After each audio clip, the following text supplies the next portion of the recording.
Ang cap mo, arbo na lang yan. Ang yabang mo naman, wala ka bang kanta na bago? Bakit wala kang battle? Takot ka bang matalo?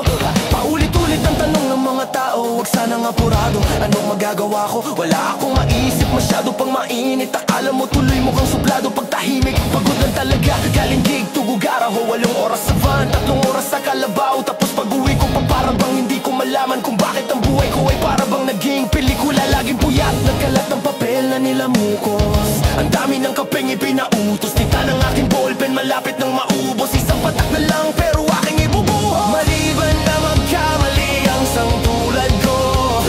Ako ay tao lang din naman na tulad mo.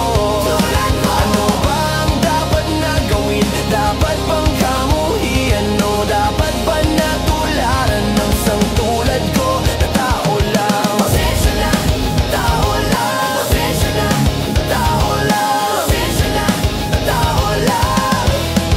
Pasensya na. Kasi sapoy sa pagkabata, sablay nung tumanda. Lumakad, humakbang hanggang sa madapa. Huwag kang mawawalan ng pag-asa, huwag kang madadala. Kung wala ka pang mali, wala ka pang nagagawa. Madadapa ka muna bago ka matutong lumakad. Ang buhay ay utang, hulugan ng bayad. Kaya huwag kang matakot magkamali, pero alalay lang, huwag kang masyadong magmadali. Yan ang sabi sa akin ng aking itay, na pinapaala palagi sa akin ni inay, na kadalasan ay hindi nasusunod. Ayoko nang sumali, gusto ko manood. Minsan wala nang gana, ayoko nang mag-rap. Kasi akala ko dati, alam ko na lahat. Yung pala, kulang pa ang kaalaman kong labis. Ngayon alam ko na kung ba't may pamura ang lapis. Maliban na magkamali ang sangtulad ko.